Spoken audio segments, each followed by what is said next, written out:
Welcome to USAFBL Fingerboard Podcast. I'm your host, Levine Cunningham, and I'm excited to be chatting with Chris with FB.Christopher. Chris Vargas is known as FB.Christopher on Instagram. Chris, welcome to the podcast. Absolutely. Welcome back to the podcast. Round Definitely. Round two. Round two. Thanks for having me. No, most definitely. You and Vito with Six Gates, I feel like, are well deserved for a chapter 2 on the podcast. You guys are absolutely killing it. You guys are adding Thank you. all kinds of things basically since the last year. I mean, you guys are literally just like stacking it brick by brick right now, just We're building grinding. this legacy basically, and I'm here for it. Thank you. I appreciate that. Yeah. Shout out Vito.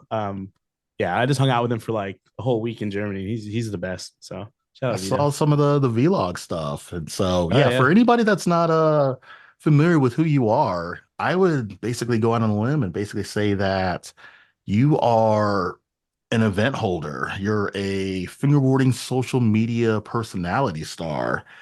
You've got your own podcast, you've got your own vlogs, like you are just like you're putting Just a face to grinding. fingerboarding, and I love it. Yeah, dude. That's been the goal since I started. Like that's been the goal. So I appreciate you, giving me back my accolades. I like that. Sounds funny to hear it back that way, but that's cool. It's interesting. And I had that happen to me over the weekend when we did go to Germany, and someone was like, dude, like I see you everywhere. Like you're like hosting all these events and like you're I don't really understand what King of the Plies is, but it's sick as hell. And like Heck people are yeah. just throwing all this stuff I'm doing. I'm like sounds really cool as well. I'm like, okay. I'm Yeah. like, okay, Yeah, okay. when you hear it back, you're like social media vlogger, podcaster. You're like, okay, I'll take it. I know. It's like, is there anything that we can't do? Yeah, yeah. Well, we'll see. Only time will tell. Man, well, we got an exciting episode. We've got a kind of well, I don't really want to say we're gonna even recap like the background of Fingerboard Christopher. If you guys have not checked out episode 18, we dive really in depth as far as your fingerboarding background, your journey basically from start to present, or at least to chapter 2 at least, as far as like Yeah, your internet viral sensational video journey of just being FB.Christopher. yeah. And It was a good. Yeah, so it was a good combo. definitely, If you haven't seen it, definitely. just go back and check it out. Yeah, if you're interested in like growing your social media presence, that episode, it's got all kinds of gold nuggets in it for sure. But yeah, I am stoked to get you on the cast. I know that you got a lot of history with media, and I know we kind of like started a huge journey in recapping all of that, but I really kind of want to start off with the new, I wouldn't even say like new, like you just completely just flipped a switch and I'm like, oh, different kind of fingerboard Christopher, but Yeah, you definitely upped your social media presence. You definitely upped your vlogs. Like they're now on a whole nother level. And then you just started the Big Spin podcast. yeah, So let's talk about this new visionary track that you're on as far as like just refacing, the yeah, FB.Christopher series. yeah. So, when I first started making social media, it really just came out of a love for creating content. And I know that sounds weird to some people, just because it's to some it kind of sounds like cringy to make content or too cool to make content, but I loved it. Like I love consuming content, and I love kind of replicating content that I like consuming. So when I first started, it was really short form. It was the TikTok 60-second videos, fast talking, the reels and the shorts. And then as with everything with social media, you kind of always got to evolve with it. And as much as I still like doing the short form videos and the talking fast videos and the Dollar Tree builds, I also wanted to kind of try my hand at long form content. I grew up like my guilty pleasure. I would watch like Jake Paul and Logan Paul's vlogs all the time. And so I was like, why not just try my hand at vlogging? And so I think it's just kind of progressing with social media. I think that's the best way to describe it. It's just kind of trying to, stay ahead of the curve and stay relevant. Obviously, keep the content coming out and keeping it fun for everyone. So No, I feel that 100%. I started off as long form content, which is not the norm, I guess you would say.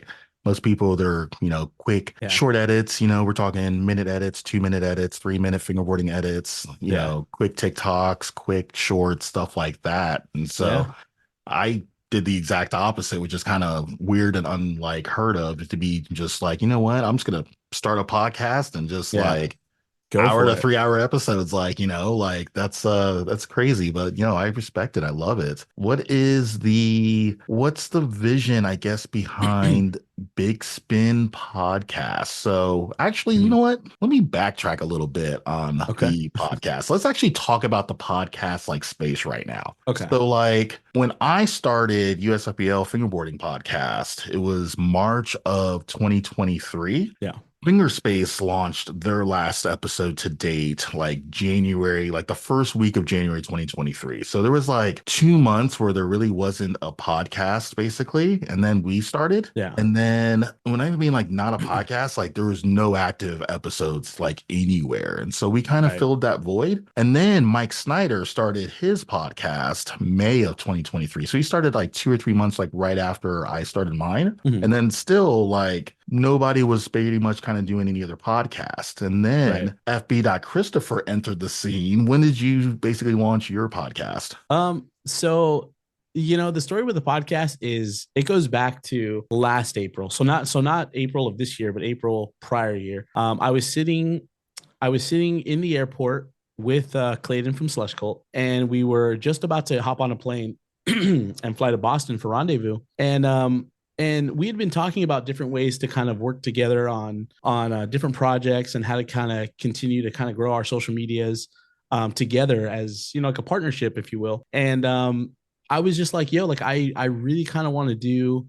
I want to do something different. Like I was already kind of vlogging at that time, but I told him I wanted to do something different. Like I wanted to explore like the different avenues that I kind of have experience in, like talking to people.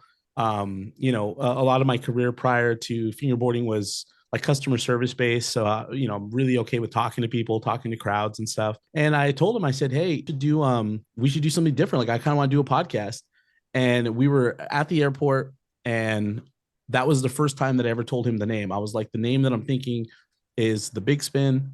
Obviously, there's a tie into the skateboarding trick Big Spin, but also to when it comes to like spinning a story for like, you know what I mean? Like talk about spinning the news story or whatever. And he loved the idea. And we agreed that day that he would be my first interview. That would be like the first interview for the podcast. And we literally like I was so gung-ho about it. I came home, I did a bunch of research on the name. I checked out, like I had a homie make the logo for me, and I have such bad ADHD that it took from that time all the way up until April of this year to actually launch the first episode. So So there's a lot of things I want to add to this. yeah. First off, you and Clayton have a friendship that is super, super tight. Yeah. And so I'm going to just talk about it from my side. I've been trying to get Clayton from Slush Cold on the podcast for like a year. And Clayton, he's like, I can't tell you why I Yeah. can't be on the podcast, but I promised someone that I would be on their podcast first. First. And Yeah. I'm like, what? And so, Yeah. like, me and Clayton have been like kind of back and forth for about 3 or 4 months. Like, bro, like, I don't know what you're talking about. Like, but podcast is awesome. Like, you should definitely be a guest. We're gonna kill this episode. And he shot me down every single time. I'm not even gonna lie. He is strong. You guys are like definitely boys for Dude. sure. I would not Yeah. even for lack of trying. Like, I was definitely strong arming him. I'm like, dude, like it's gonna be a great time. Like, like you want to get on the podcast. Your fans are gonna love it. My fans are gonna love it. And then when you launched and you had the episode with Slush Cole, it all came Yeah. back full circle. And I'm like, Yeah. Yeah. because the entire time I'm like, you must have like did an episode with Mike Snyder. So I'm like, the only other person that's doing a podcast is me and Mike. And so Yeah. he's saying like, oh, I can't really say much about it. I'm not at liberty. So I'm like, okay, well, maybe you and Mike got something going on. I don't know. Yeah. And so like when you guys launched that episode, which is super good, by the way, Thank you. I'm like, okay, this makes so much more sense now because he was basically waiting Yeah. for you to basically set up the podcast, launch it, Get it and done. then Yeah. get an episode launched with you. And so I'm like, okay, this makes way more sense. So I'm not gonna lie, I was kind of in my feelings about it. I'm like, dude, like Clayton, like the fuck. And Yeah, no, so we've talked about it, that during that time, he would tell me, he's like, yo, like, you got to get it going. Like, I have so many text messages and, where he's always been super. So, first off, Clayton, like, some very early on in doing social media, has always been super supportive of not just of me as like a content creator, but even as a friend, even as just someone who outside of fingerboarding, we have a really good rapport, really good relationship. So having said that, he's always pushed me to, want to, up my game, kind of up my content. And he's always been a good sport about helping out. I even with the vlogs and stuff, like a lot of my friends have become like, I don't want to say characters, but people know them as like characters in the vlogs and stuff. And so Clayton's real good about that. But yeah, but so going back to, yeah, for that whole year, he was like, dude, get this done. Like, come on, like, what are you waiting for? What are you waiting for? And it was like, I was just like everything. It's like when I would figure one aspect out, um, something would come up, it was just something, and then it's like, okay, I only wanted to do audio, but then it's, as we got closer, it's like, well, then, what about the people that do like to actually watch podcasts, even if it is just sitting down on a couch, across from each other?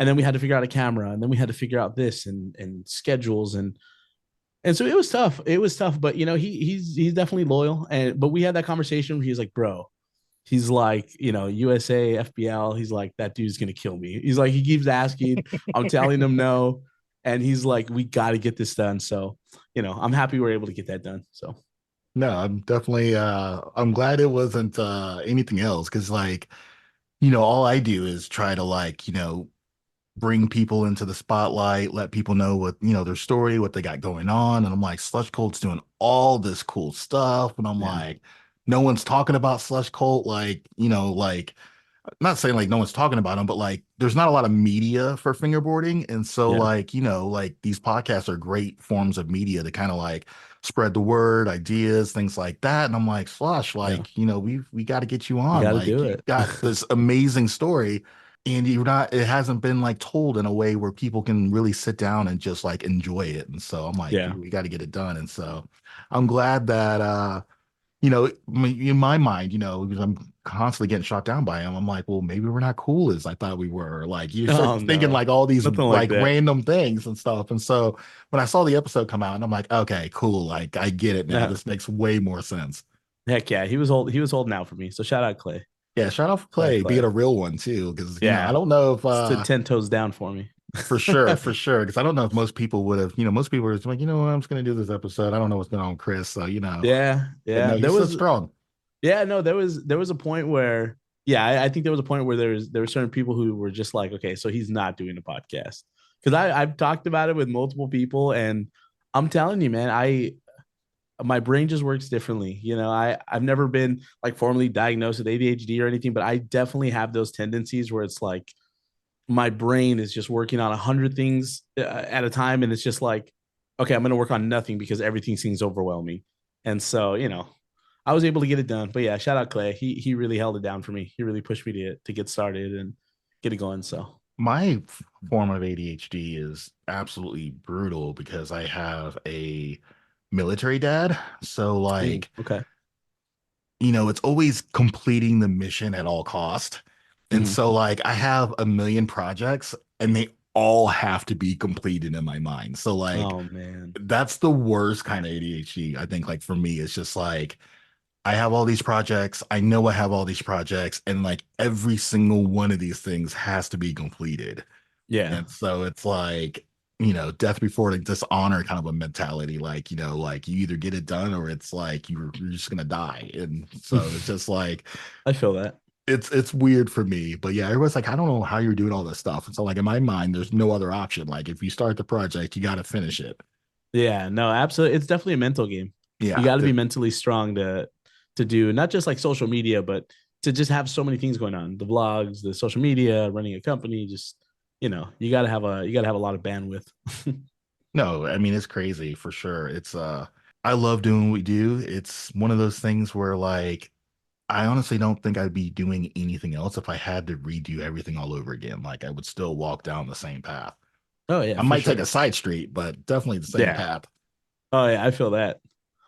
And even with the so episode 18 on our podcast, when you came on originally, you actually mentioned starting a podcast during that episode, which Yeah. was interesting. And so I know that you're way past episode 5, but Yeah. I'm still waiting for my episode. We'll get it in. We got to get it in. I know that we talked about it, and yeah, I definitely think that we need to get you on for your own episode. So you're always behind the mic as like asking the questions, and I think it'd be interesting for people to get to know you from the other side. You know?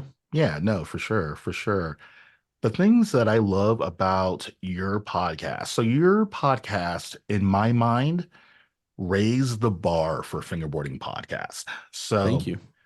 let me backtrack one more little step because I did Sure. not give a shout out to Yana with Switchcrafts. She Oh yeah. started her podcast back up out of retirement again, what, 2 weeks Mm-hmm. ago, 3 weeks ago? A couple weeks ago. Yeah. Yeah, with the Fast Fingers event, she started actually producing episodes. I think she's 2 episodes in, maybe 3 if I'm not mistaken, but Yeah. definitely give that a shout. I'll give some links in the description for you guys. But Heck yeah. there's a Definitely got to lot give her of, flowers. Yeah. yeah, definitely. I mean, there's definitely a lot of new content coming out, and I For absolutely sure. love it. So with your podcast, because before, like I said, I was the first to basically kind of like fill that void. And so like the bar for me was just like just launch episodes. Like there's Just do no it. other Yeah. competition, just do it. Even if you suck at it, it's fine. Like they can't compare you really to anybody else. And so for me, it was all about just being consistent, consistently just launching an episode every single week without a hiccup. Yeah. And so we did a really great job at that, and we're still doing that. We've only missed like 2 weeks, I think, out of a year and a half right now, which is crazy. Wow. And so, we got the audio and stuff down pretty well. I wanted to make sure that we did video because it really hasn't been done. Yeah. And so video is definitely not my background, I guess you would say, but it is definitely something that like I've always kind of wanted to work towards. And then Mike Snyder came out with his podcast. And then he had basically like a full-blown studio in his living room where like, Yeah. everybody's in person, they're on the couch, they're having these really in-depth like conversations. And I'm like, dude, like this is good. This is wild. Yeah. Yeah, yeah. Mike And has some so really good episodes. yeah, no, most definitely. He's got some great episodes. My only real issues with Mike is that we don't know a podcasting schedule for episodes. And so when he drops Yeah. one, it's like Christmas. You're like, oh, snaps. Okay. And so there's no real schedule with his, even though his Yeah. podcast is really great. The video production side of it is really great. He just lacks that, like, we don't know when the next episode is going to be, and we don't know Yeah. who's going to be on the next episode. So it's kind of hard for Right. us to be excited about what he's doing until it's actually being dropped. Yeah. And then Fingerboard Christopher comes out of the gate, and you came out like just prime Mike Tyson, just like we're dropping like 5 videos in like one day, like great like audio, great video production, like everything extra crispy. Like I loved everything that you were doing, and you just Yeah. like here it is. Like you just let the floodgates go. And so Yeah, when you dude. launched your cast, I was actually overwhelmed. I'm like, shit, there's like 10 freaking things for me to watch because I waited like 3 or 4 days and you were just dropping them like just Yeah. mixtapes in the summer. I'm just like, this is crazy. And Yeah, man. so kind of walk us through the content of like just the like you got short-term stuff. You had like the mini pods from the Fingerboard Mhm. Con, which I absolutely loved. Then you has like full length. So kind of to walk us through like what the content looks like and what kind of like to expect from that. Yeah. So and thanks so much for saying all that kind of stuff. I mean, I really do put a lot of thought into the big spin and the interviews and the questions and so it's I appreciate you kind of recognizing that and being stoked on that. But yeah, so with the Big Spin podcast, my ultimate um schedule goal was it was going to be when I first started, it was like one main interview for the month. So hypothetically, it would have been like the Clayton or Slush Cole interview. 2 weeks later, it would be um, almost like a variety show. And when I say that, I say that kind of loosely because it would be more so like think of like 5 or 6 mini pods wrapped up into one episode. So maybe it's like, and this is still the plan. This the Big Spin podcast episode 1. So not the interview, right? So we're talking Big Spin interviews are a separate thing, still under the umbrella of the Big Spin, but the actual Big Spin podcast show, that one drops probably like in 2 to 3 weeks. We're still editing it, but it's essentially going to be a bunch of mini pods in one where I have a homie doing essentially hot takes that are relevant to like that week or that 2 weeks of fingerboarding. If a brand dropped like an obstacle that maybe looked like somebody else's obstacle, maybe they touch on that. We have some that are more mini pods within the mini pods. So we'll do like a local shredder spotlight. We'll do like a local brand spotlight. So that was the goal. And then when we started rolling out the episodes, I was just so hyped to do them that I told my wife, yeah, we can keep this going. Like, let's just, we have interviews booked up until like January, almost August. So it's like, let's just keep banging them out. Let's just keep putting them out. And we dropped the first 5 episodes. And I don't know. I kind of, that's when I kind of, as myself, as someone who listens to podcasts all the time, I thought to myself, like, as much as it's cool to get like a new episode every week, for me personally, like I didn't want to burn out like my passion or my fun to do this. Cause at the end of the day, that's all it is, right? It's like a passion project.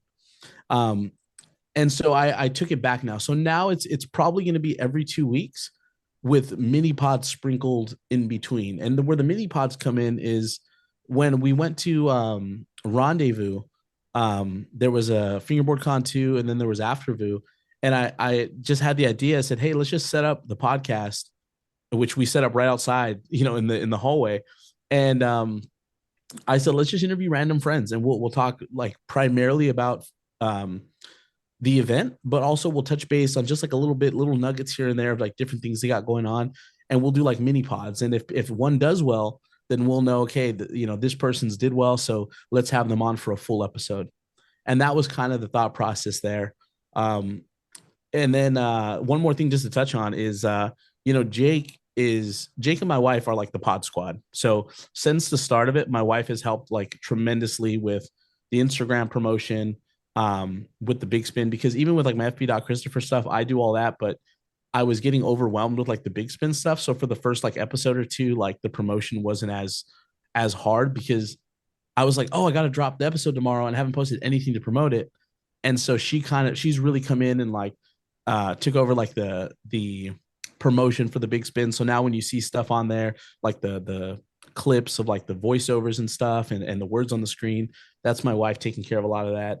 And with Jake is actually the filmer for every episode. But aside from that, he's actually someone who I consider to be like my co-host, in the sense where like he's yet to do a full interview with me, but he's definitely someone that you've probably seen do a lot of the mini cast with me. And so we're definitely going to keep that going. Love Jake. So I just wanted to put that out there. Pod Squad. Yeah, no, I love it. I know that people probably do not understand how much work and time goes into producing these episodes. And Oh so, yeah. even for our podcast, I mean, for me, this is anywhere from 8 to 10 hours a week. Every single week, I dedicate to just producing content for the podcast. And so, Mhm. like, just scheduling time for people to even get on the podcast. You got to Instagram them, message them, have a conversation with them. I've got to build a show around them. We've got Mhm. to schedule the podcast. You got to record the podcast, download the podcast, upload the podcast, edit the Yep. podcast, then get all your timestamps in, upload them to Mhm. YouTube, upload them to, your audio spots, and like, Yep.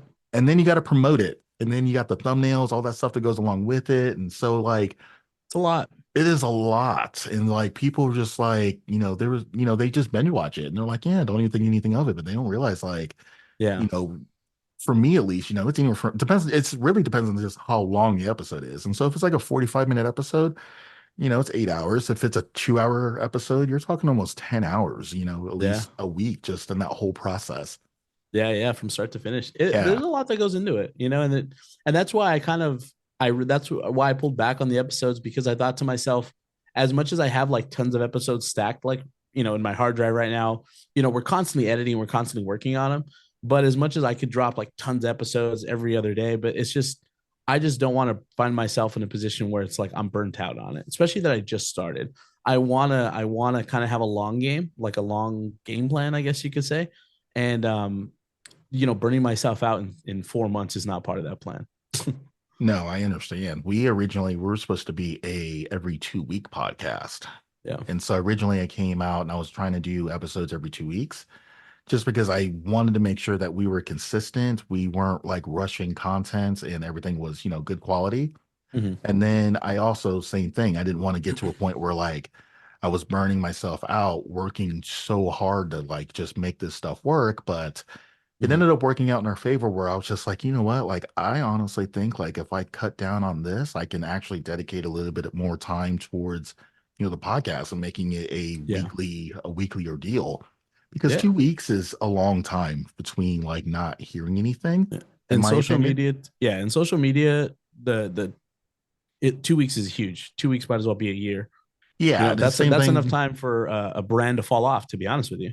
Yeah, and that's where I think we're like, Mike Snyder's podcast is, like I said, it's a really great podcast, but the time between, episodes for me, I feel like it's just way too long. And I'm like, it's Christmas when you get it and you're like, I love it. And then you're sad when it's done because you're like, I don't know when the next like episode and stuff is. And so Yeah. I feel like if it's anything more than probably 2 weeks between episodes, like it's Yeah. it's just sad face because you're craving more because this stuff there's Yeah. just not a lot of it, and so when you do get those nuggets, like it's great. And so right now, like I love the fact that like we've got the void, we've got fingerboard Christopher with Big Spin podcast just dropping nuggets all day. We've got Switchcraft kind of filling the void. Mike when he drops those bangers, like they're there. We've got us on a weekly basis as well. So like right now, like I feel like the fingerboarding podcast space is in a really good spot. Yeah. There was another podcast that had popped up.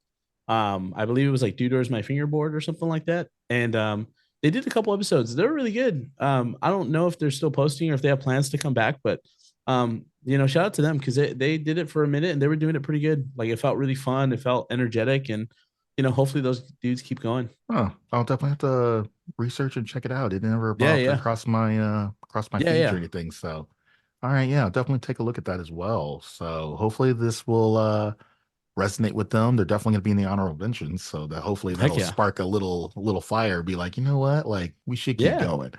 They were cool. Yeah, they got a bunch of the locals from where they're from. So, um, I want to say I could be wrong on this. I believe they're Arizona because I believe they had a bunch of Arizona homies on there. But yeah, it was great. And the It was crazy great. thing is too is like even with all four of these fingerboarding podcasts, none of these step on any toes, which is crazy. Oh yeah, So like the stuff that Mike's doing doesn't really step on my toes. I'm sure it probably doesn't step on your toes. Like the stuff that I'm doing, I feel like doesn't really cross over like into the things that you guys are doing as well. And you guys are actually doing something I'm not even doing, which is the in-person interviews, which locally for me, like I've got to travel quite a distance to really kind of get to a lot of the local homies, but you yeah. guys are lucky enough to have a scene where like you can actually like get locals and stuff like that to meet in person, which is pretty incredible. Yeah, I mean, I'm fortunate enough to be where I am in SoCal, and arguably the hub of like fingerboarding.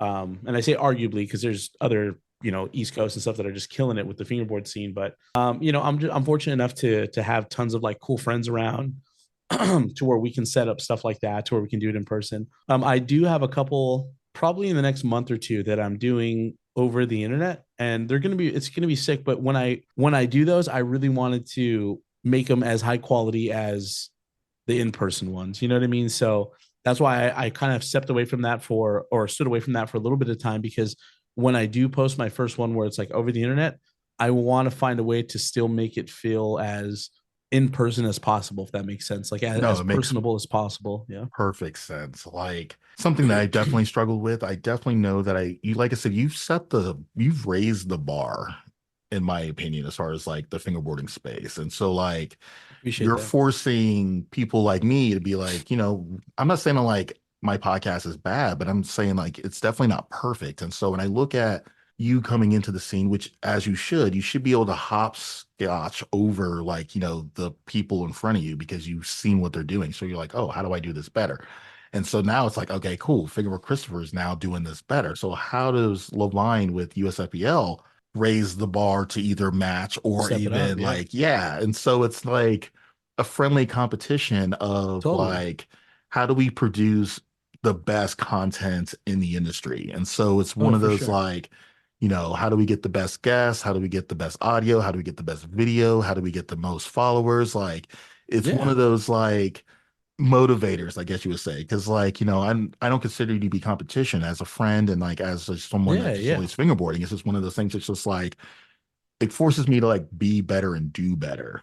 Yeah, no, no. I think that the way you described it, like friendly competition, is probably the best way because even when you're seshing with your homies, like and you're just fingerboarding, you still like you get hyped, watching your friends do like hard tricks or an NBD, and then you want to kind of step your game up. So it's not necessarily that we're in competition to where, who's better, listen to me, not them, but it's more so like this person does something like, how can I raise the bar and how can we keep it growing? Because at the end of the day, it's all for fingerboard fans. You know what I mean? Like they're the ones that are really benefiting from all of us just trying to essentially outdo each other because it's just making us produce like the best content that we can for the community.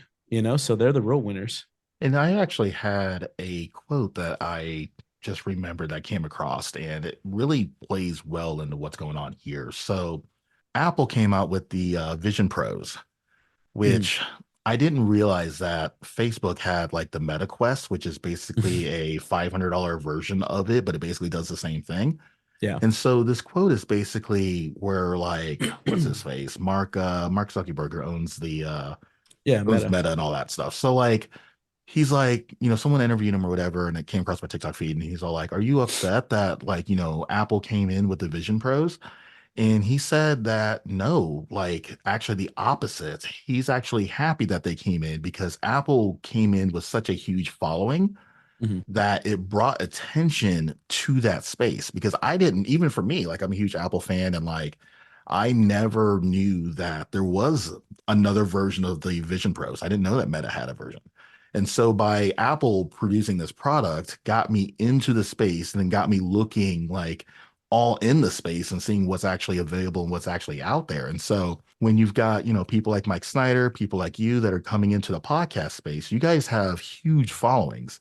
And so if it was just me, only my following would really be able to see what I'm doing. But, if you got, Mike Snyder with, I don't know what his followers are, but it's like, 100,000, couple 100,000, like it's a lot of people. Same for you. And so like you guys are bringing a lot of attention now into the space where like the fingerboarding podcast space now is just, it's growing and there's a lot more attention to it than there was a year ago. Oh yeah, for sure. It's good. And that's why it's like, there should be other people that want to do, and I've said it before, like, there should be other people who want to make short form content or want to do, fingerboard vlogging or want to do, fingerboard podcast or whatever the case, because at the end of the day, it just grows the scene. It grows the scene, it grows the hobby. The real winners are the people in the community. You know what I mean? Because there's content media, there's content fingerboard, creators for everyone, right? There's going to be the people that are more geared towards, bringing in, children and stuff like that into the community, which that should stoke out everyone, especially brand owners, because those kids that we bring in, by upgrading their tech decks and stuff like that, that find like my cringy content, like those kids that I'm bringing into the community are one day going to grow up and not want to ride tech decks anymore. And they're going to look to other brands and they may buy from your brand because we brought them into the community. And so we need more content creators, to be honest with you. There should be a lot more because if the goal is to grow the hobby and keep it growing and stuff like that, then we for sure need more content creators. But I guess before we kind of move on to the next topic, is there anything else you kind of want to highlight as far as, what you got going on with Big Spin and anything we didn't Yeah. quite go over? No, I mean, when it comes to the big spin, I definitely plan to obviously keep it going. Every 2 weeks we're dropping the variety show, like the Big Spin podcast show in the next couple of weeks. We have a bunch of cool shows planned, but the next one I'm super excited for. So in Germany for Fast Fingers, I actually had the opportunity to sit down with Martin and Denise, and we had like an hour, almost like an hour and a half long conversation at Martin's house about Black River. And that episode, I think, is just going to do super well, just because there's so many questions and stuff like that about Black River, and they touch on a lot of it. So it was a tough conversation. It was a tough conversation to kind of build for, because as much as I want to keep the conversation, to where it's like palatable for people to listen to. 25 years is a long time to like pack into like an hour and a half. It So is. I think that I think that I'm happy with how it came out. So I think people are going to be super stoked on that interview. That should actually be coming out this Monday, if I'm not mistaken, or the following Monday. I'm still waiting on a second angle, because we actually do two angles, but Okay. yeah. Okay. So it's gonna be sick. Yeah, I've got them scheduled as well as far as being on the podcast and things like that. It's Heck yeah. when you're talking about them in 25 years, we actually had a conversation as well. Like, we were in Germany and all that good stuff as well. But, Sure. he hasn't done a podcast with anybody in like a long time. And it's kind of like Yeah. with you coming on for the second episode, this chapter two. Even in the last year, like we're talking about like a lot of things that have been accomplished by, you and other people and stuff like that. And so like, for you, I mean, you've done Fingerboarding Con, we've got Shredder Fest coming up, you've been to Fast Yeah. Fingers, like you just have been doing a lot of stuff. And I'm like, all of this within itself is definitely worthy of coming back and telling your story on it. And same thing with like Yeah. Vito Six Case. We had to get him back on because the last time that he was on, he did boards by the beach. He did yeah, the world championship now, Ramon, like, at boards by the beach at his last ordeal. He did fingerboarding con, he did the rendezvous type deal. Like he's just like doing so much. And I'm like, dude, we got to get him Yeah. back on to tell the story. And so Heck yeah. Shout out with Vito. yeah, shout out Vito. And so like with Martin, 25 years is a long time. I don't know when the last podcast he was on, but I mean, it's been at least, 3 or 4 years. And Easy. so Yeah. 3 or 4 years of Black River right now is absolutely crazy. Yeah. Just the last year alone, with all the drops and 36 millimeter, and the 2.0 trucks, or Hmm. just it's crazy. You know what I mean? It's just one of those things where, sitting down, it felt like a really daunting task to like, okay, how do I talk to them in an hour and a half about 25 years worth of stuff? And what, Yeah. what can I leave out? What can I not leave out? And so it was interesting. Leading up to it, it was definitely one of the more, I was definitely in my head about it a lot more than other interviews, because a lot of the other interviews I go into it and I do like a deep dive on people's Instagrams and on their YouTubes, and I kind of have that to go off of. But with Black River, it's like there's not much on Martin specifically, or Mhm. even Denise, Mhm. and with her doing her company and stuff like that with Voyage. And it's just one of those things where it was just super daunting. But I think it's, I think it came out really good. I'm stoked to hear it. I know that's definitely a challenge. I know for me personally, I wouldn't even do the interview unless like I had like a 3 hour block of time to really just get into all the nuts and bolts. Cause I'm one of those like I need Yeah. all the deets. Like you need to paint me a story. Like, Yeah. Heck yeah.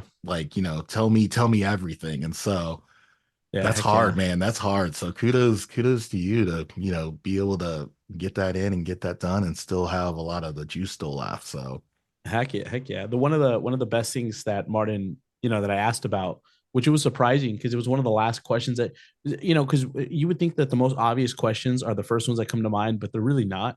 I'll find myself doing a show build for someone, and then I'm like, oh, like, why haven't I asked them like why the brand name, which seems to be like the most obvious question. mhm. But it's funny. One of the things that we talked about was the logo, the skull and crossbones logo. I won't spoil it, but I was definitely I was definitely pleasantly surprised when I found out the lore behind the skull and crossbones for Black River.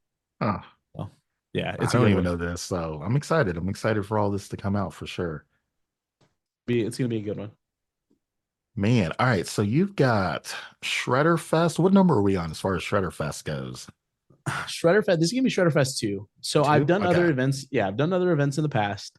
So I've done Shredder Fest. I've done two Shredder Fest, and I'm on Shredder Mania 2. So arguably, under the same umbrella. But yeah, the first two events I did were Shredder Fest, and then it was Revenge of Shudderfest, and then now it's last year we did Shredder Mania, and then this year next month.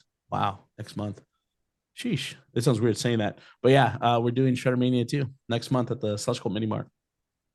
Right on. Well, I'm excited to hear about this. I didn't mean to like give you like a full-blown panic attack. You almost Yeah, had no, a yeah, I definitely had a moment because everything's going by so fast. You know it what I mean? is. Like I feel like we were prepping for Rendezvous, because we did a full trip like with Dylan and a bunch of the dudes like Jake and Casey. So when we went out there, it was a big thing, and then it was and Ruli was there too. Shout out Ruli.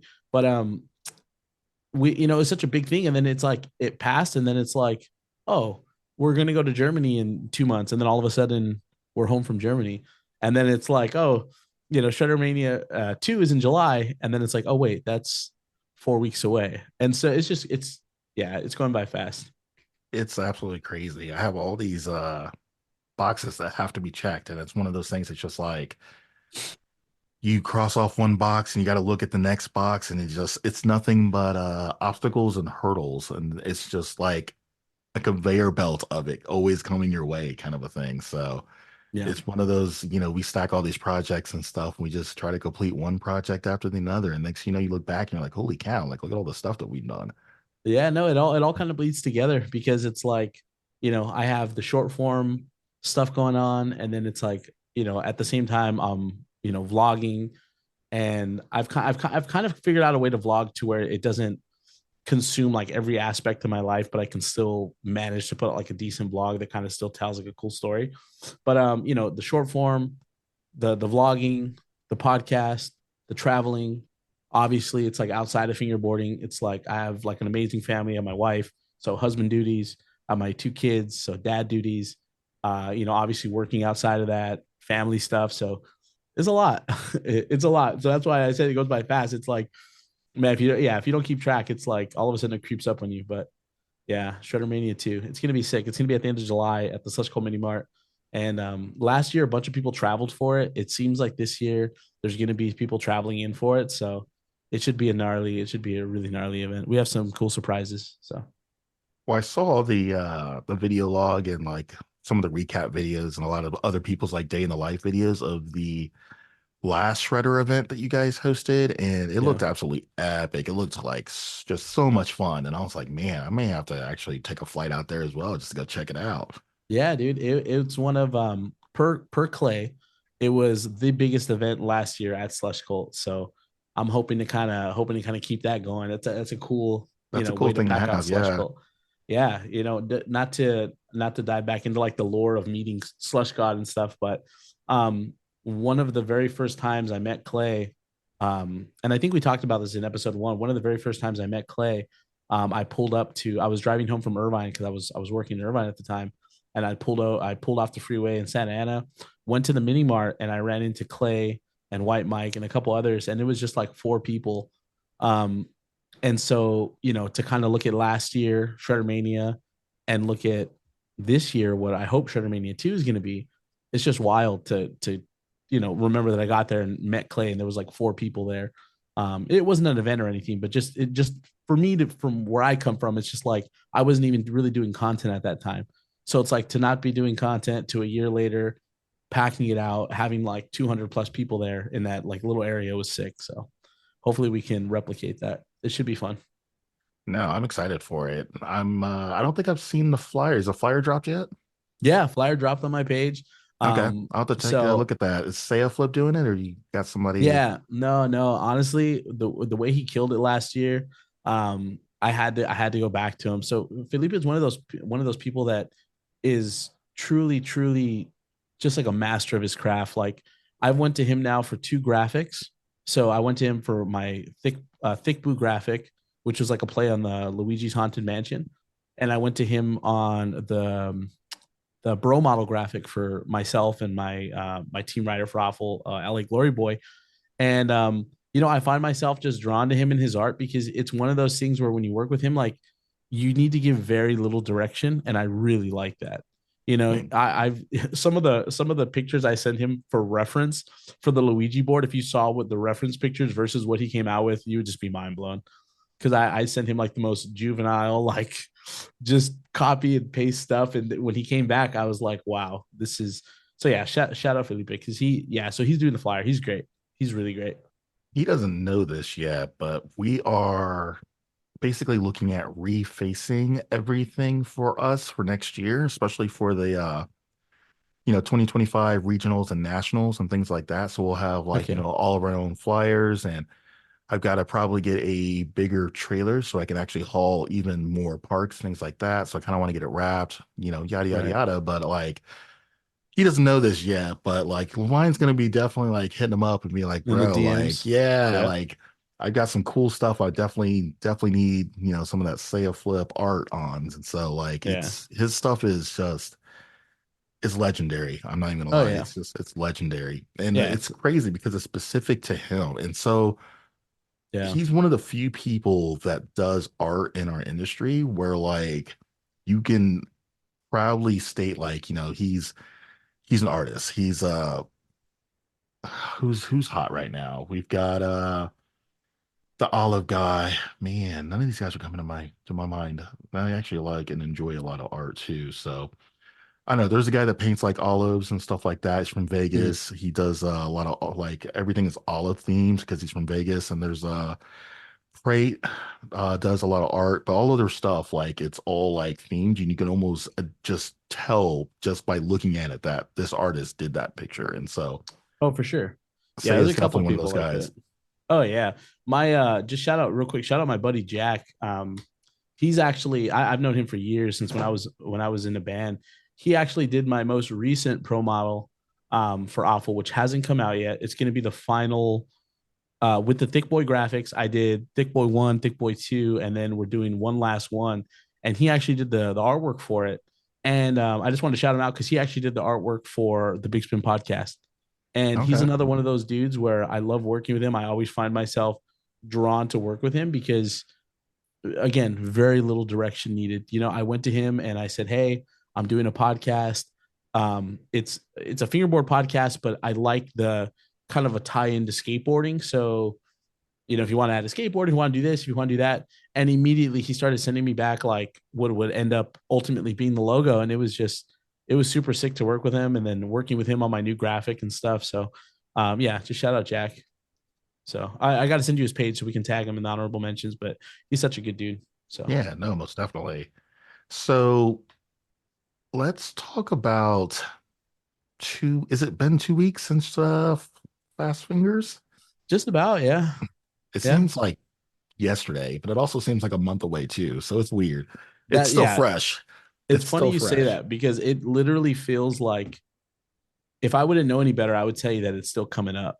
You know what I mean? Yeah. Like it's hard to explain how that feels, but I definitely get what you mean. Cause yeah, it's been 2 weeks, but it oddly feels like it hasn't happened yet.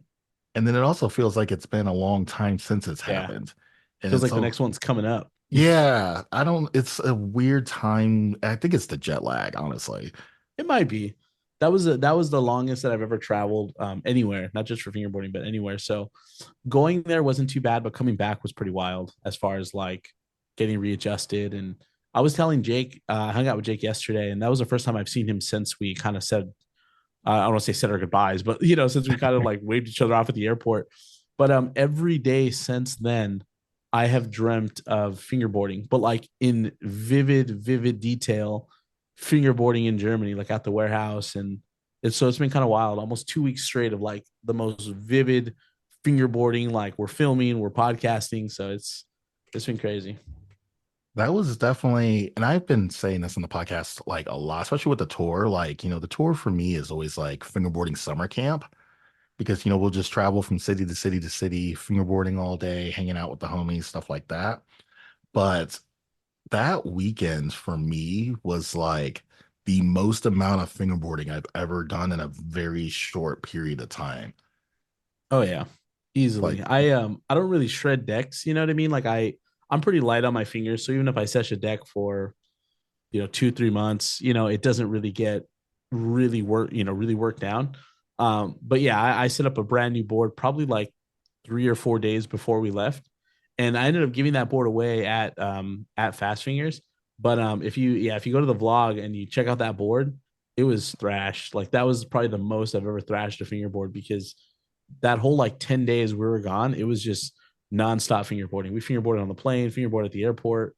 We probably easily played Vito, Mike, and Clay. We probably, because we hung out like pretty much the entire time we're out there, we probably played about 1,000 games of skate. Like it was crazy. It was It is crazy. crazy. And then you throw in, Aussie Berlin. I Oh know yeah, I went twice. I went on the way in and on the way out of the Fast Fingers event. So when we flew yeah, into Berlin, you definitely got to stop there. Then we flew out of Berlin, you definitely got to stop before you go out. So like yeah, I have 2 whole days of just hanging out there. We had the entire Fast Fingers event, which that event was almost what 12 hours long, like from yeah, 10 to almost 10 p.m. Like I thought my events were kind of like on the longer side at 6 hours, but I've never seen a 12-hour fingerboarding event and still be heavily entertained and just stoked to be there even after like went yeah. to like 9 or 10 o'clock at night. And I was just like, wow, like this Yeah, is the this is after party wild. was the after party was just as crazy. People hanging out and they were still fingerboarding and still getting clips and Hmm. it was a whole vibe. It's hard to explain how special Fast Fingers was. So shout out Black River for putting that together because not many companies can hold an event like that as and have it go off like without seemingly without any hitches. I know behind the scenes there's probably tons of stories about how they were freaking out about this or that, but honestly, it really was a special event. So No, absolutely. The amount of work, the amount of like decor that they had for oh the yeah. event, absolutely crazy. So like my honestly, like my favorite part of the event that isn't really even fingerboarding related is all of the history that was on the On the walls. walls. Yep. Yeah, at the event of like just, just Black River's history. They had magazine covers, pictures of like original decks and skateboarding stuff from the team and all that. And I'm like, there was just so much stuff there. Yeah, no, it honestly it was crazy that so many people walked by that stuff and didn't give it a second, didn't give it a second glance because you don't necessarily know what you're looking at until you start looking it through. But yeah, if you were there and you didn't look over the stuff on the wall, like you definitely missed out on some incredible shots. Cause yeah, there was definitely some really good just nuggets of like Black River history up on the wall. So And then the other one of the small things too that probably a lot of people didn't realize was all of the painted artwork that they put on the bowls, the concrete bowls. mm-hmm. So they had all these, they probably had 5, 6, maybe 7 of them. Like there were There's a just bunch, these yeah. huge like skate park pools. And so Mm-hmm. like they were just heavily graffitied, heavily like just painted and stuff. And they had like different artists made different pieces and they were just absolutely gorgeous. Yeah, they're beautiful. I think the Tony Alva one was pretty sick. Yeah. Dude, the color work on that was gnarly. All the blending and the shading was sick. Oh, I know. And I'm like, man, these are like art pieces. And so like Oh, for sure. when you get into, some of the artwork brands like Woobs and Bonks and stuff like that, you're like, I don't know why people are paying that. And then I'm like, dude, like these bowls are probably worth like $1,000, $1,500. Like, I don't even know. Like, I couldn't even Yeah. put like a price on it. But you're like, if it was just a standard bowl, you can probably sell it for like $200. But I'm like, just because of the art on it alone, I'm like, Yeah. dude, these are, $1,000 plus, in my opinion. I'm like, these are Yeah. absolutely crazy, absolutely gorgeous. And so Yeah. it's The amount of definitely time, yeah, the that goes into detail. those is crazy. Yeah. So what is your big takeaway from Fast Fingers? Kind of tell us your kind of like one, you were actually part of Fast Fingers. You were the Yeah. Yeah. MC Like host and all that MC. stuff. Yeah. So tell us like at least on your side, like, your venture with Fast Fingers. Yeah. Yeah. So, I mean, first and foremost, I have to just thank Black River, Denise, Martin, Ollie, everyone at Black River for even thinking to include me in something like that because um, honestly, it was really special for me.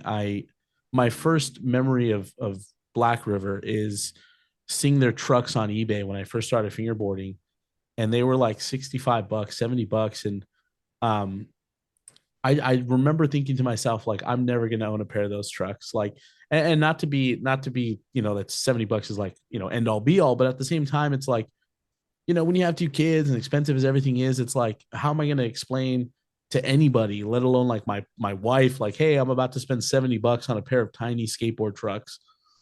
And as cool as my wife is, even I think even I would have side-eyed myself. So I tell that story because I told that story even at Fingerboard Con 1, because it's incredible now to like know these people and to like have like personal relationships with these people, and for them to have invited me into not just like their warehouse and their company, but like even into their homes. Jake and Clayton and I, we stood with Ollie and his wife Susan and their dogs and their chickens when we're out there, and they were the most gracious hosts. They gave us a tour of the warehouse. So just, yeah, before I get started on the spiel of Fast Fingers, I just had to just mention that they're just incredible people. So having said all that, Fingerboard Con 1 was in October, so almost a year ago. And I had the conversation with Ollie there after I had done my panel, and they loved it. They were super impressed by it.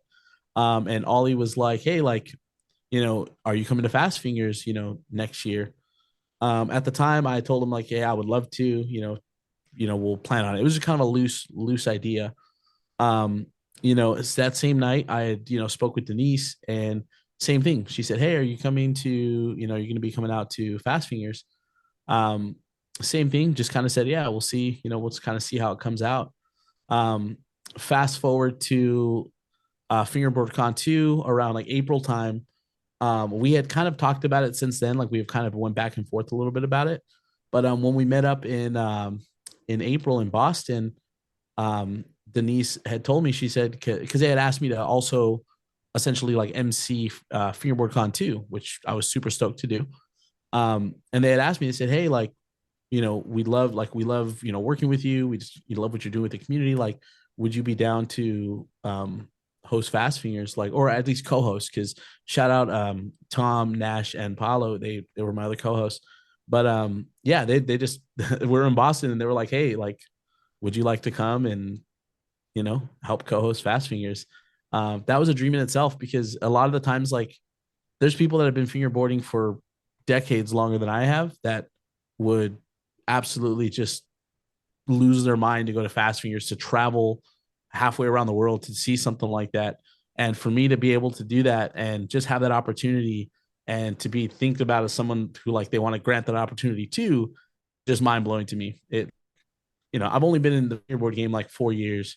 And so, to kind of look at stuff like that, it really does kind of take me back and really just humble me, to be honest with you. So shout out Black River, because it was incredible. I'm sure but Fast Fingers was a whole, I don't know, that whole 10 days was incredible. Like it's hard to explain. It's hard to put it into words, but Fast Fingers itself was just incredible. So I'm super thankful that those are memories that I'll keep with me forever. Seriously. No, it's definitely one of the most memorable events that I've ever been to in my entire life. It was definitely a bucket list item for sure. Oh, for sure. Because because I wanted to go back in like 2019 and I didn't have the money then. And then I finally had the money in 2021. They do this every other year. Yeah. But of course, COVID. And so I'm like, ugh. Yeah. Or 2022, sorry. So it's 2022, I think is when they were gonna do it. But they ended up doing Fast Fingers online, Online. which Yeah. which was awesome. It was cool, great concept. You got to keep it, moving forward. But there's Right. obviously no way they could have done an in-person event during COVID with all the restrictions, travel restrictions, people with all the 28 countries I think attended the Yeah. competitions and stuff. So there's just no way to do that during COVID. So I get that 100%. And so when they announced that they were going to be hosting Fast Fingers in person again, I was like, I don't care like what I got to do to get there. If I got to like donate plasma, like if I Yeah. need We're to, getting there. yeah, we're getting there. Like whatever I got to do. Like if I got to pawn my TV, like we're going. Like I don't, it doesn't even matter. We're doing it. Yeah. And so, I feel you. so glad I was able to make it out there, and definitely like no regrets whatsoever.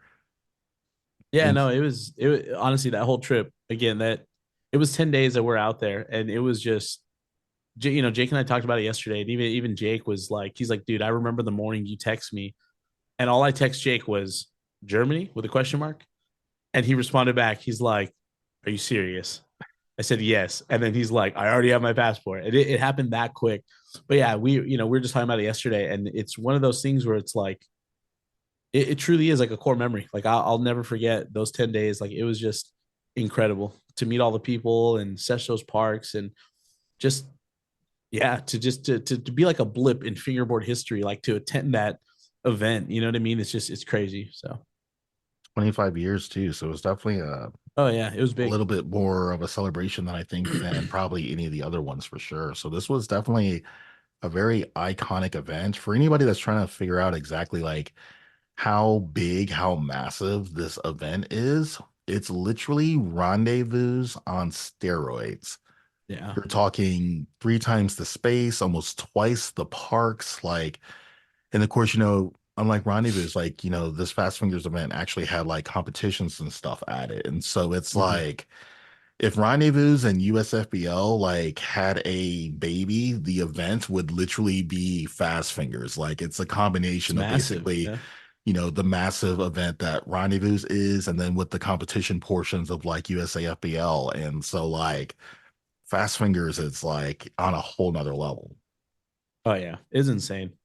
It's definitely it, and I say this understanding that not everyone has the means to like travel and stuff like that, just because like the economy is so crazy right now. But if there's any way for you to, like you said, pawn your TV and doing all stuff like that, Yeah.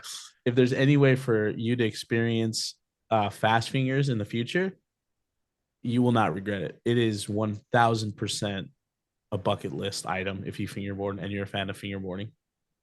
Yeah, no, most definitely. You got lucky. You got a little bit more time than I did. I was only there for, I want to say 6 days. So, Okay. Yeah.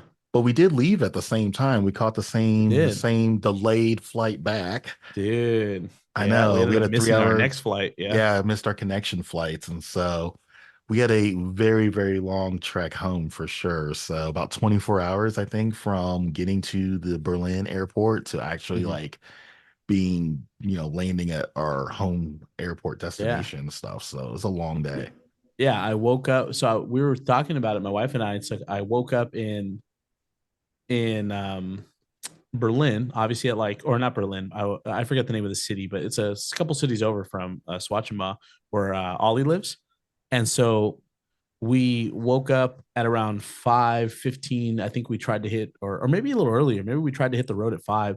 But yeah, we were traveling from 5 in the morning all the way till the next day, California time, till almost 2 in the morning. Yeah. It was like 26, 27 hours. It was crazy. And then here's one thing that really kind of bothered me about Germany that maybe doesn't get enough recognition or even a kind of a shout out, but 4 o'clock in the morning, which is like, I don't know, what's the math on that? Like 8 o'clock at night, basically for the eastern side, Yeah. it's daylight. Like the sun Yeah. is literally rising and like it is like literally full blown daylight at 4 o'clock in the morning. And then the Yeah. sun doesn't set until like 10 o'clock or 10 10, 15, like ten 10. thirty Yeah. at night. I was about to Yeah. say 10:30. Yeah. And so like, for most of us, we like to sleep and it's like pitch dark outside. Like Yeah. your window of pitch dark nightness is like 5 hours. Oh, yeah. For sure. I slept so at Ollie's house, we'd get they'd set up a couple different beds around the house, and I had slept in like the little like study area. It was like a right by a window. They had a bunch of books and stuff, so like a day bed essentially. And I remember waking up and it being like looking outside and the sun's like full blast, like just out, looking down, it being like a few minutes before 5, and it's like, wait a minute, like what the heck, yeah, the time change out there is wild. That was the hardest part, especially having kids back home. I have to admit I goofed so many times. I tried to set it up where it was like because my so when we're out there, and shout out my wife because she was a trooper. That was my kid's last week of school, and it was like a spirit week, and my son had like musical theater, and so yeah, shout out my wife for holding it down for those 10 days because she's a trooper. But when I had set my alarm to call my kids, like when they were waking up for You did the school, same thing too. That's what I did. yep, I was Yeah. about I so I'm calling my wife and I'm like, hey, like it's 7:30. The kids are getting up for school, and she's like, it's not 7:30. You miss calling the kids. I'm like, oh man. So yeah, even up until when we left, I did not get used to the time. I would be calling my wife at like like I would It's call her and be ran, like, it's weird. Yeah. yeah, I would be like, hey, I just finished podcasting. Like, it's like 2 in the afternoon. and she'd be like, "Yeah, it's everyone's sleeping here." You know what I mean? So, she would talk to me and stuff, but it was tough. It was just because I just could not wrap my head. I think it's like a 9 hour difference. Yeah, it's 9 hours for you, 6 hours for me on the eastern side. But yeah, Oh, right, it's right. Because you're on East Coast time. yeah, we're on the East Coast time, so I get a little bit of that benefit. But yeah, a 9 hour difference is way, way It was harder for brutal. sure. Yeah, I couldn't even imagine that. So that's rough. But yeah, it was setting up all the alarms, making sure that you're checking in with people, family, they're all asking you what you're doing and all that stuff and Yeah. what's going on. And do you actually do any like touristy things, or was it pretty much just all fingerboarding with the crew? As much as I wanted to kind of do touristy things, I just think we're all just so super hyped to be fingerboarding. So Yeah. the entire trip was really just fingerboarding. You know what I mean? Like, the history part of me was definitely like, yo, let's go see some landmarks. Hmm. Jake and I talked about that before we actually got out there. And once we got out there, that plan completely went out the window. We were just like, let's go to ASI, let's go to, the skate park. I'm not Yeah. sure if we can Yeah. curse on here, but the skate park within the skate park, fingerboard skate park, like, let's go street skating. And so it's crazy. Yeah, it's wild. So like I left on a Wednesday, flew in Thursday morning at 8 o'clock. Mhm. And so, of course, it's broad daylight and it's extremely hard to sleep. So, like, when I left Indianapolis, it was daylight. It was like, 12 o'clock in the afternoon. And then, like, I'm landing, it's 8 o'clock in the morning. And so, like, I got like a couple hours of sleep, like, on the plane. And I say couple hours, like, very loosely, like, in between, like, food service and stuff like that. But Oh, for sure. basically like a full like 24 hours no sleep starting a brand new day at 8 o'clock in the morning, crazy rough. But I was like, you know what, I want to muscle through. And so I went to the Berlin Tower, took some pics, got some touristy things. I went to the Brendelton Gate and got some pictures and stuff like that, got some landmarks and things like that in, and then kind of ventured out to the hotel and then swung over to Aussie Berlin at 2, and that was like my whole ordeal and hung out like there the entire day. Yeah. Friday was definitely a travel day. I didn't rent a car, which I didn't, I wanted to, but I was a little on the nervous side as far as like driving in another country that you don't even know. Yeah. And so I just did the whole public transportation thing, which is cool, but like Oh yeah. I I did love the the long trains there. train. Yeah, I did the long train all the way down, 3 transfers. So I literally sucked up like, 6, 7 hours of my day. So Yeah.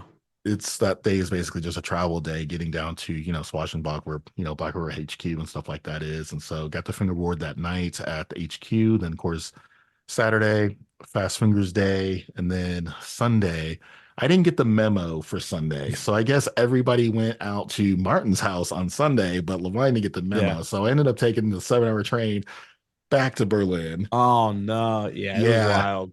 It was I mean, wild. I mean, it's still fine, but I just didn't get the memo, I guess, because like I left early Fast Fingers night because everybody partied, I think, till like, I don't know, what, 2, 3, 4 o'clock in the morning, something like that. Yeah. We had Yeah, left to get food at midnight. We drove over to Hoff and we hit the Burger King and we came back and it was like maybe like 1:20 and people were still just going in and getting clips and stuff. And I was just like, how?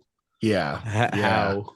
So I left probably around 11. I caught the last train back to my Airbnb. I think it was like 11:30 or something like that. Plus I'm old, dude. I'm tired. So Oh I'm yeah, like, all no, right, I like feel you. I've been staying in, I've been fingerboarding. I've already talked to everybody. Like I got feel about you. they were all partying and stuff. I had a couple drinks or whatever, but ended up just hitting the last train ride back to the next city over to get an Airbnb and stuff. And so I guess I missed the memo somewhere between that period of time where everybody's like, yeah, dude, we're gonna go to Martin's place um Sunday morning. So I'm like, ah. And so do you end up going? Yeah, yeah. So So we tell me what I missed. Like what did I tell well, what you meant. yeah, Oh tell me what I man. missed. Dude, well, the last two vlogs, the one that's posted and the one that's going to be posted tomorrow, you can watch and we hang out at Martin's house. But more specifically, we were just kind of traveling with Ollie. So anywhere Ollie was like, all right, hop in the car, we're going here. So on Sunday, we had, which is the day after Fast Fingers, we went and we had a really awesome breakfast in a couple cities over or a couple villages over. And then from there, we went back to the warehouse. They were doing a bunch of media stuff. They had Dave there. Dave was working on some projects with them. I actually wrapped up a couple podcasts with team riders that day, and then out of nowhere, it was just like hey, pack up. We're going to Martin's house. We're going to do the Black River interview. And just pack up. We're going to do it because Martin wanted to do the interview at a castle, which shout out Martin. But I was like, dude, when he was like, oh, yeah, it's just a hike. I'm like, bro, I got like 50 pounds of like podcast gear. Like, I'm chubby. Like, I'm not trying to hike to a castle, which in hindsight, I guess I would have been down. But luckily, everyone else was just like, yo, we are not hiking to a castle. Like, so much can go wrong. Like, let's just. So we ended up doing it at a super cool location at his house. But yeah, so to backtrack a little bit, it's a funny story because we actually walked out and they were like, "Yo, we're going to Martin's house." I was like, "Okay, cool." So I grabbed all my stuff, and Ollie was like, "Oh no, I'm staying here. So you guys are gonna go with Martin." And Martin only has a cargo van, doesn't have like a passenger van. So it was Martin and Denise riding in the seats, and it was JoJo from December. It was Clayton slash Cole, and it was Jake, and then it was me sitting in the back of like this cargo van, no On the floor. windows, Yeah. on the floor, no windows. Like Martin could have driven us anywhere, you know what I mean? And it was just super funny. He lives super close by the warehouse, so it only took us a minute or so to get there. Um, and yeah, it was sick. When you get to Martin's house, it honestly just feels like I don't know. It just kind of feels like when you're at Fast Fingers, like it feels like a dream because you've seen it so many times in videos and pictures that like to be there, it kind of like just messes with your brain chemistry a little bit because I can't tell you how many times I've seen them seshing the bowl in his backyard or heard stories about his like homemade hot tub, like it's just like totally homemade, where like you have to like put wood under it and burn the wood and stuff. So to see all that in person was just I don't know. It was just an experience. Like it was just one of those things where it was just like, dude, I can't believe that I'm here at Martin's house with the half pipe in his bedroom. You know what I mean? It's just crazy. I'm jealous. Yeah, by the time I found the Instagram stories of everybody hanging out there, I was already like halfway between, Schwarzenbach and Berlin. And I'm like, well, I could just like take another train transfer Yeah. back. But I was just like, Could just transfer back. I could Yeah. have. I probably should have, to be honest with you. But I was pocket committed. I had to complete the mission. So I was like, you know what? I'm I gonna feel that. go back to Berlin. I'll be all right. I Someone will feel tell me that. the story. Somebody will, We get someone on the pod. yeah, I'll get someone in the pod that'll, paint the story and whatnot. But yeah, that's Heck yeah. definitely for me to be that close and still be that far was a little disappointing. I'm not gonna lie. A little FOMO. Little It FOMO. happens. Yeah, Yeah, yeah. it happens. We wrapped up the day of being at Martin's, which by the way, I mean, he has, it's crazy to think because when you're here in the States, right, and you see a Black River Park, you know a lot of people know what they cost, right? A lot of people know what the shipping cost is, and those are like the holy grail fingerboard parks. Hmm. But it's funny to get to his house and you see Black River Parks just in his yard. You know what I mean? Like Oh, they're just just hanging out. under trees. They're left out overnight. Like it was like 2 in the morning. We were seshing on the contest park that they actually used at Fast Fingers. They Mhm. had transported to his house, and it's just sitting out in his yard, just sitting out like in the grass with the tree above it. The trees get all the stuff, Hmm. and so in that aspect, you're like, dude, I am really here. Like this is really it. So it's crazy. It's It's crazy. perspective because, like, for him, he's just like, you know what, we'll just make one, no problem. So we'll get one in a Yeah. day. Let's And then make it for rain. us, it's like, dude, I gotta like slave away at work to go get the money. And then, like, I gotta make all the calls, the Yeah. connections, the customs brokers, like, wait like 2 months for it to get made and another, like, a month to get made and like another 30 days for it to get shipped. And so, like, the whole process is like, Yeah. exhausting and daunting. And then, like, I guess for you to be able to just go there and just like, they just got it out there willy-nilly, no problems. It's just like, wait, what? Yeah. It's pretty wild. But apparently they because when you get a brand new like Black River obstacle and the wood is Mhm. super like Crisp, yeah. super crisp and stuff. Apparently, like they like to like break in the wood to where it looks kind of darker and stuff. And so I'm like, okay, like I kind of get why they're leaving it outside because even myself, like, I have a couple like playgrounds and stuff that I've left out like for events and so I would kind of get bummed when they would start looking worn in. But I Hmm. think being out there and seeing how worn in their parks were and how just like better they skated, Hmm. now I'm not so like okay, like bummed out about like it getting broken in. You know what I mean? Yeah. Well, it was kind of weird for me when I was getting like when I got my first initial like shipment of parks when I bought all those, like I didn't want anybody like putting a sticker on it. Like I didn't want like I'm like you need to clean your wheels off before you get on here. Like all white glove service. Like because there were just the amount of work, the amount of money, the amount of time, like the amount, just so much went into it. So like I didn't want anybody like ruining it. Like I didn't want anybody putting their soda on top of it. Like I didn't like, I was like kind of a little anal about it, but it was just like I kind of have to treat it like equipment, I guess you would say, because not everybody's just gonna, treat everything like I would basically kind of treat it. But it took me probably a good 2 or 3 months of like having to Mhm. ease into like being okay with people just skating on parks that are, four, five, $6,000 to get in. And so it's it's kind of crazy. But yeah, and Yeah. now all my parks like they're nice and seasoned right now. Like they Oh got yeah. they got that salt and pepper on it for sure. I was about to say, yeah, that's yeah.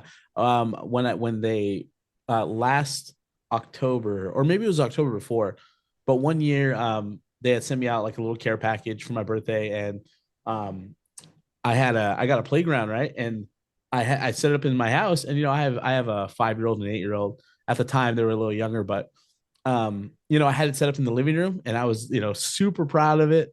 Came in one day and someone had like set a cup down on it, and it left like a little ring, and it was like Uh the end of the world. Like, oh, can I buff this out? Like, but now it's like you kind of learn to appreciate that stuff. You know what I mean? yeah, As far yeah. as like it being broken in. So, but yeah, it's crazy. The perspective is crazy, and it's Uh, beautiful. The city they live in, that Martin lives in, or the warehouse is. I'm probably butchering the name, but Swatchenbaugh, like it's incredible. There's a portion of Martin's house that just leads off into a field, and he has like a bonfire with a bunch of couches and stuff. And it's funny. Jake and I talked about this yesterday. We're sitting down reminiscing, and he was like, "Dude, there was a moment where I was sitting down there, like, and it's just you by yourself, and it's total just peace and quiet, and you kind of just get lost in that moment. You know what I mean? Like, I hate to be like super sappy, but you kind no, of just really just zone out. it's funny that you actually mentioned this. So did you meet Andy? He's a kind of a shorter Asian like Yes, he was. ethnicity guy. I believe he was trying to convince everyone to move. Yes. Yeah. Well, like I've mentioned this in the podcast. I've traveled to Asia like, 4 or 5 times in my life, and Mhm. I love Asia. I love the cost of living, like comparison, like everything is so affordable and everything like that. But like after talking to Andy, like he kind of planted some seeds. I was like, dude, like I could probably retire out here. Give me a nice little house out here in the village and like The village. Yeah. yeah, and I'm like, if I have access to like, Black River HQ, man, like I don't know, like this is Yeah. I mean that's something that like, I might actually entertain. Like I don't know if the wife would go for it, but maybe a little summer house. I mean, Yeah. I might Oh plant some no. seeds with her, like who knows? Yeah, no, it's funny. I feel like yeah, there's been maybe not as serious conversations where it's like, all right, let's move right now. But No, but I'm my definitely like wife, maybe in 20 years, like it oh could yeah. be like, I might it's an option. It's on the table. Yeah, no, in my first interview on here, we talked about when I moved to Vegas, and that was super spur of the moment, because my wife has always been that person in our relationship where she's always been more of the like, let's take a chance, like we won't know it unless we try. You know what I mean? Like we won't know if we're going to succeed unless like we try, or that's her big thing is like just getting out there and like just making a change for yourself. And I've always been the more like, oh, let's get a plan. So coming back, I kind of felt like, could I live out there? Could I live out in the village? And so my wife and Jake are totally just on this, like, let's go out there, let's get a little house together, let's just like, Yeah, you know what I yeah. mean? So I don't know, but yeah, it definitely gives you that feeling though when you're out there. The people are awesome, the villages are beautiful, so you definitely get that feeling of like, okay, maybe I can live out in a village. And it's not even so much like for me, like it was definitely peaceful, definitely serenic, but like when people literally say like America is dangerous, like for us being like, Americans, like I don't feel like it's dangerous, but like I've never felt safer like in my entire life than like when I was out there. Yeah, Like I would leave my front door unlocked and like yeah, I realistically wouldn't even stress out about it. Like if I left yeah, my front door unlocked here, like I'm turning the car around, like making sure I go yeah. back and lock the front door. Like Heck yeah. it's one of those like it's just a whole different lifestyle out there and I absolutely love it. Yeah, no, and my wife is, aside from me going out there, but my wife has always done research on like possibly, living in different states or different countries. And, she's really big on, on obviously like our kids' education and stuff like that and where they go to school. And, there's definitely conversations that you have to have with your children here living in the US that you probably wouldn't have in other countries. And that's another big factor when it comes to like looking at like, okay, the kids are still young, could we possibly do something like this? So, you know, Definitely. I feel like this is definitely a good time to do our listen to win. let's do it. Let's do this. All right, so I've got a custom 36 millimeter big boy by 96 by Loco Fingerboards. That's a They're thick actually boy. yeah, it's a thick boy. They're local to us here in Indiana. I think he's definitely a little bit more north than I am, but he does the local challenges every single week, so definitely check that out. But he's Loco Fingerboards on Instagram. These decks are absolute fire. I don't know if you guys can see all the plies and stuff in there. Great colorway, great quality. Absolutely love these decks. Definitely give him a check out. And let's give him the challenge. You want to give him the challenge? You want me to give him the challenge? No, I got a challenge for it. All right. So, all right, here's what I want, right? Only because I'm craving pizza and it's been a couple hours since I ate. So I might get pizza after the interview. I want to see either flip in or flip out. And I say either because if, some people are better than flipping in than flipping out. I want to see a flip in or flip out to a grind on an entire round pizza. How about that? And so we're talking about grinding the crust Crust. along the outer edge of the entire pizza. Yeah. What I was it So trying to think of the Tony Hawk game where they teach you how to grind around the entire fountain. Was that Mike Vallely that taught you how to grind around the entire fountain, or Ben Franklin? That same maybe. that same concept. I want to see a flip in or flip out grind around an entire pizza, grinding the crust. All right, so take a video of that and post it to Instagram. You have to tag USAFBL, USFBL underscore FBP, and FB.Christopher on Instagram. That's gonna be sick. A strategy, not to give away any strategy, but it might help to ask the place not to cut the pizza. Because It if you could. cut the pizza, you're gonna be like trying to get over all those cuts in the Yeah, you got to crust. get those little bunny hops over. So this is I don't definitely going to know. be a lunch or a dinner thing. But if you happen to have one of those DiGiorno pizzas, sitting in the freezer, I'm just saying, I'm just saying. Just saying. You know what? That's a strategy too. Doing it on a frozen pizza. That's Little true easier to too. grind on. Damn. And Yeah, if yeah. you're in the LA area, I'm happy to meet up with you and finish the pizza with you. So Fair enough, fair enough. Chris is definitely hungry. We got to get him off the cast. oh yeah. Thinking about lunch. So this will be a who did it first, not who does it the best. So first person to tag all three accounts and do a flip in, flip out along the crust of the pizza.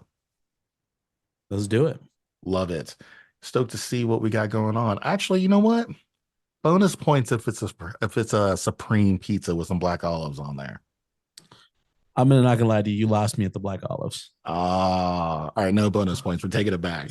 Yeah, taking it back. We'll Taking it we'll do back. supreme pizza, but I'm not gonna lie to you. The black olives, I don't know about that. I'm not so much of a black olive fan either, but supreme pizza just it feels like it'd be Oh just yeah. it hit right now if I had a supreme pizza. Oh yeah. Because then I can kind of lie to myself and be like, this is healthy, right? Like this is kind of Yeah, healthy with all the veggies. yeah, yeah. Or a meat lovers. I mean, you can go chicken, That's a lot of chicken. protein. It is. It is. There you go. Working Gotta on mix our it with before the pictures. gotta mix it in with the carbs. Yeah, yeah, I feel it. All right, so do you have any upcoming projects that we haven't mentioned? Anything you may want to kind of throw out to the fans? No, I mean, we've touched on a lot. You know what I mean? Like we definitely have tons of big spin stuff coming out.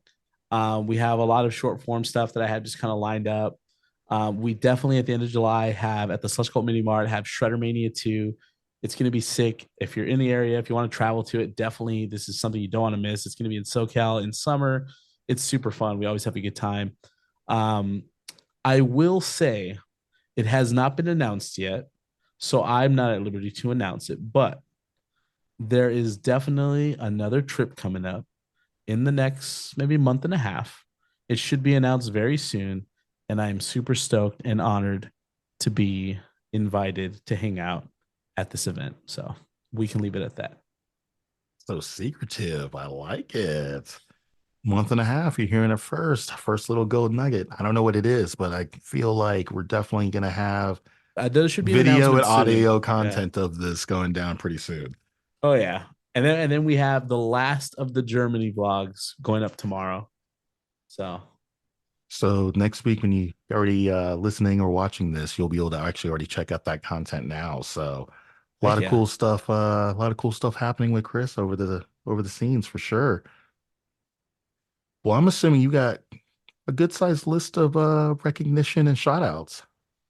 Absolutely. I like to keep it short and sweet. But honestly, when it comes to like my whole fingerboard journey, whether it's my content, traveling, vlogging, the podcast, I always got to give it up first to my incredible wife, Jolene, because and I say this all the time. And if you're married and you have a supportive spouse, you'll know how true this is.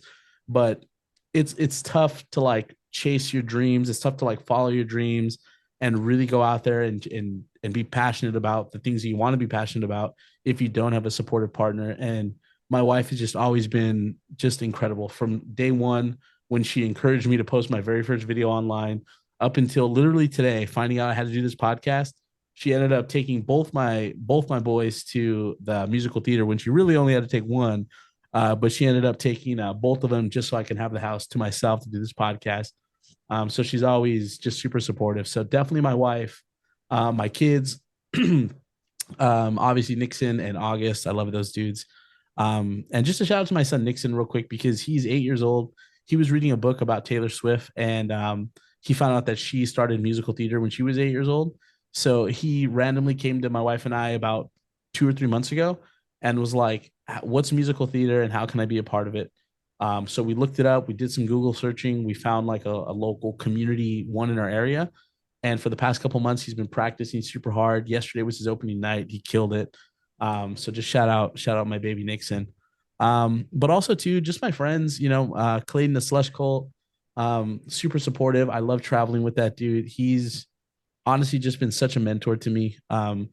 And just one of those people that even if I needed to call and ask for advice on the most random of things, I can count on Clay to pick up and just be that friend. Vito from Six Gates and Mike, just because the past 10 days or for the 10 days that we spent out in Germany, like they honestly were like just the best dudes to hang out with. Vito is honestly one of those dudes. He's so business minded, but at the same time, he has this way of like I'm honestly just feeling like the dad of every situation, but then like he's the cool dad in every situation. So he's great. He's a great sport. I loved having him in the vlogs. Shout out Ollie, Denise, Martin, everyone at Black River, Stolly, congrats Ramon, Yeldo, Berta, Tom, all of the writers that we got to hang out with, Alex. They were just incredible. That whole weekend was incredible. They took us into their homes. They fed us. They showed us around town. I love being a part of the Black River family. And anytime they need me, like I always tell them, feel free to reach out. I'm down to do literally whatever. Some of the local homies, obviously, I ride for Awful Fingerboard. So shout out Dylan, shout out the whole Awful team. Shout out Scott from Dynamic. He's been a huge supporter of mine since like we started. Super good dude. All the Pyro dudes were actually filming for something special for Pyro as I say this. So expect that soon. Oh man, and just what? Shout out my family, my mom. Definitely a huge supporter of mine. Love you, mom, and the Pod Squad. More specifically, my wife and Jake PFB. They're the Pod Squad. I cannot do the pod without them. My wife helps with a lot of the promotion, a lot of the video editing. Jake started out with just showing up to film, but has totally taken on the role of like a co-host. And aside from that, just a quick shout out to Jake because I don't think I shouted him out in my last interview because we weren't as tight then. I don't even know if I knew him then, but special shout out to Jake because he's one of the sweetest, most coolest, raddest people. I cannot say enough good things about Jake.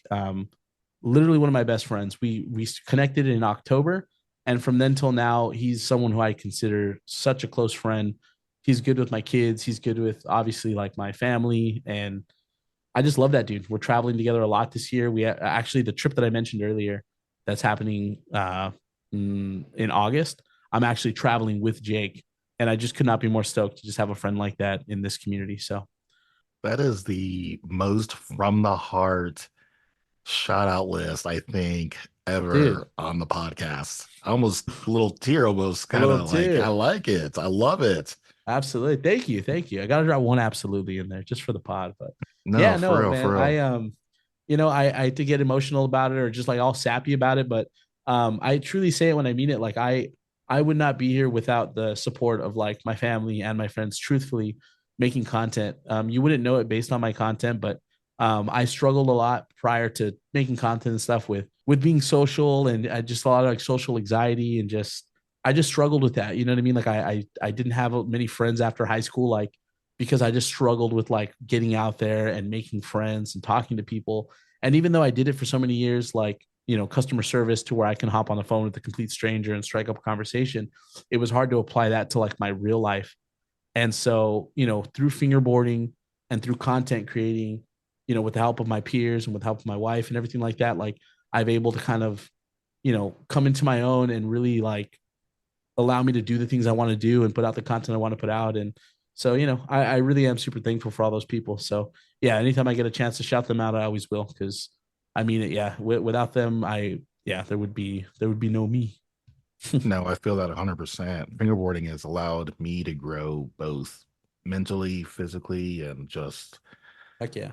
I mean, I've come a very, very long way from 5 years ago when I was just like, what's next to my life kind of a thing. And so Yeah. Heck it's yeah. definitely fingerboarding has definitely been a very awesome experience. I've been blessed, honestly, to be able to do what I've been able to do and also, put on for the community. Like I feel like I don't want to get too religious or anything, but I definitely feel like, like the guy upstairs like kind of put me here to kind of help push things along a little bit. Heck yeah. The universe is always at work. I can appreciate that. All right, well, I've got a few shout outs as well. So first off, if you're you made it this far, finger the like button. Like if you haven't like liked and subscribed to both, either USAFBL or Fingerboard Christopher, definitely like and share and follow all this good content. We got plenty of great content coming your way. If you're a Patreon subscriber, thank you for checking this out before everybody else with early access. And if you're not a Patreon subscriber, where are you at? We got early access content. You're going to get all these podcasts before everybody else does. We're getting caught up now, so we're getting ready to start stacking like 3, 4, 5, 6 episodes in advance. You guys are going to be able to see lots of content coming your way. We got subscription boxes and so much more. Also, website should be updated as well whenever this episode comes out.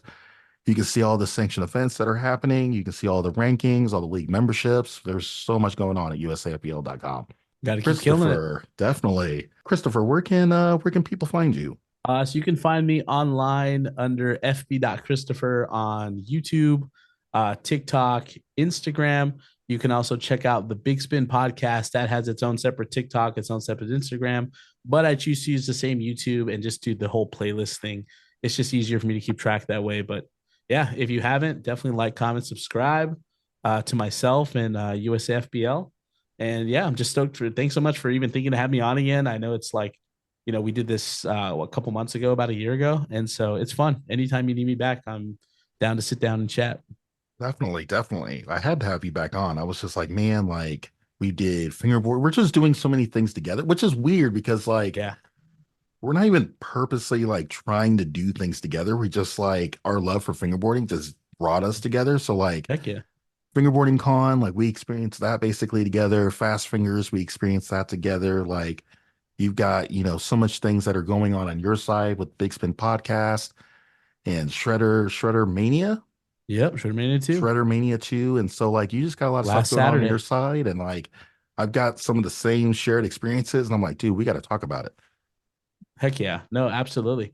I hope you can make it out to Shredder Mania too. It's going to be the last Saturday in July. I believe that's the 27th at the Slush Cult Mini Mart. It'd be super stoked to see you there. And we're also going to be podcasting live from Shredder Mania too. So it's going to be sick. We got a lot of surprises. Yeah, I'm gonna try to make it out there for sure. So it's been a great time. It's been a great episode. Appreciate you coming on to the podcast. Absolutely. Well, thanks so much for having me. Anytime. Same. Till next time. See you, bud. Thank you. Appreciate you.